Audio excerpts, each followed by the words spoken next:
ಮಾಡ್ತಾವ್ರಿ ಕುಚ್ಚುಕಡುಬು. ಒಂದು ಲೋಟಕ್ಕೆ ಕಪ್ಪು ಬೆಲ್ಲ, ಒಂದು ಕಪ್ಪು ಗೋಧಿ ಹಿಟ್ಟು, ಒಂದು ಗ್ಲಾಸು ನೀರು, ಕೊಬ್ಬರಿ ತುರಿ, ಶುಂಠಿ ಪುಡಿ, ಸೋಡಾ ಪುಡಿ, ಏಲಕ್ಕಿ ಪುಡಿ ಇದನ್ನೆಲ್ಲ ಹಾಕಿ ಒಲೆ ಮೇಲೆ ಕುಚ್ಚುಕಡುಬು ಮಾಡ್ತಾವ್ರಿ. ಮಾಡ ತೋರಿಸ್ತಾನೆ ಬನ್ನಿ. ಬಟ್ಲು ಬೆಲ್ಲ, ಒಂದು ಗ್ಲಾಸು ನೀರು, ಅವು ಎರಡನ್ನ ಹಾಕಿ ಅಷ್ಟು ಒಲೆ ಮೇಲೆ ಇಟ್ಕೊಂಡು ಬೆಲ್ಲ ಕರಗೋವರೆಗೂ ಕೈ ಅಡ್ಕೊತಿದ್ದು.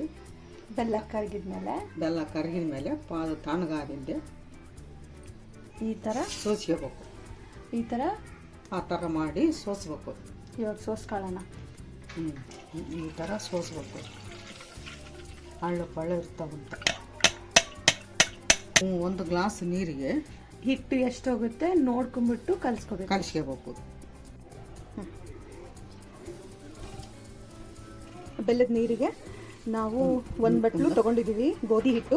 ಅದನ್ನ ಇವಾಗ ನೀಟಾಗಿ ಮಿಕ್ಸ್ ಮಾಡ್ಕೊಳ್ಳೋಣ. ಸೊ ನೀರು ಎಷ್ಟು ಇಡಿಸುತ್ತೆ ನೋಡಿಬಿಟ್ಟು ಅದಕ್ಕೆ ಇನ್ನು ಸ್ವಲ್ಪ ಗೋಧಿ ಹಿಟ್ಟು ಹಾಕಬಾರ್ದು. ಕನ್ಸಿಸ್ಟೆನ್ಸಿ ನೋಡಿಕೊಂಡು ಗಂಟು ಇಲ್ಲದೆ ಇರೋ ಥರ ನೀವು ಇದನ್ನು ಮಾಡಬೇಕಾಗುತ್ತೆ.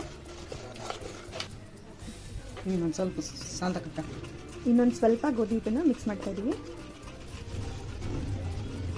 ನೋಡುವ ಸಾಕಾ? ಸಾಕು ಕಲಿಸ್ಕೋಬೇಕು. ತೀರಾ ಗಟ್ಟಿನೂ ಇಲ್ಲ, ತೀರಾ ತೆಳು ಕೂಡ ಇಲ್ಲ. ಈ ಥರ ಕನ್ಸಿಸ್ಟೆನ್ಸಿಯಲ್ಲಿ ಕಲಿಸ್ಕೋಬೇಕು. ಈ ಥರ ಗೋಧಿ ಹಿಟ್ಟನ್ನು ಕಲಿಸ್ಕೋಬೇಕು.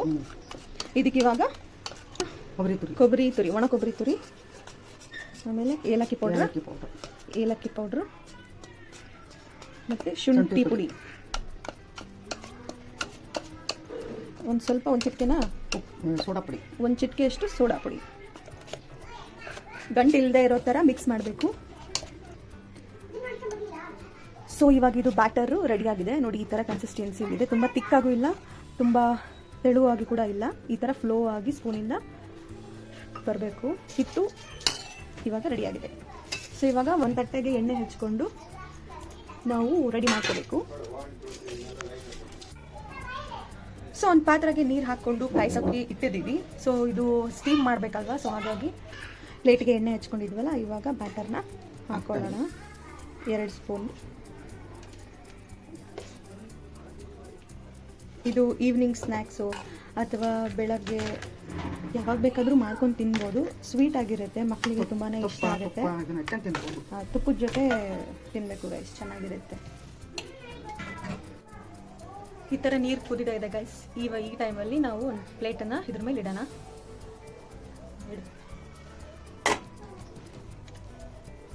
ಇದಕ್ಕೆ ಈ ಪಾತ್ರೆಗೆ ಇದು ಕರೆಕ್ಟಾಗಿ ಆಗಬೇಕು ಗೈಸ್, ಅಂದರೆ ಚೆನ್ನಾಗಿ ಸ್ಟೀಮ್ ಆಗುತ್ತೆ. ಇದು ಪಾತ್ರೆ ದೊಡ್ಡದಾಗ್ಬಿಟ್ಟು ಪ್ಲೇಟ್ ಚಿಕ್ಕದಾದರೆ ಇಲ್ಲ ಸಿಕ್ಕೊಂಡ್ಬಿಡುತ್ತೆ, ಇಲ್ಲ ದೊಡ್ಡದಿದ್ರೆ ಚೆನ್ನಾಗಿ ಬೇಯಲ್ಲ.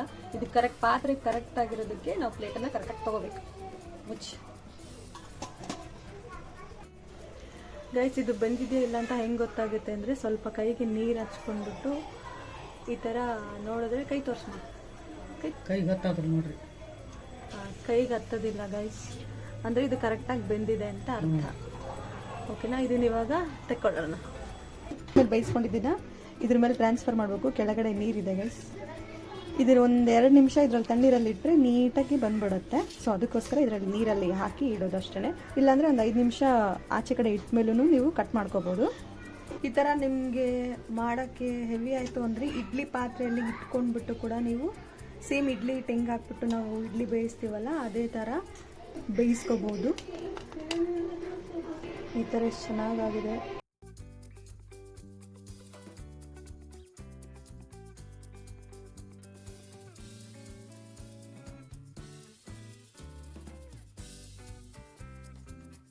ಈ ಥರ ಮಕ್ಕಳಿಗೆ ಮಾಡಿಕೊಡ್ರಿ. ರೆಡಿಯಾಗಿ ಗೋಧಿ ಕಡುಬು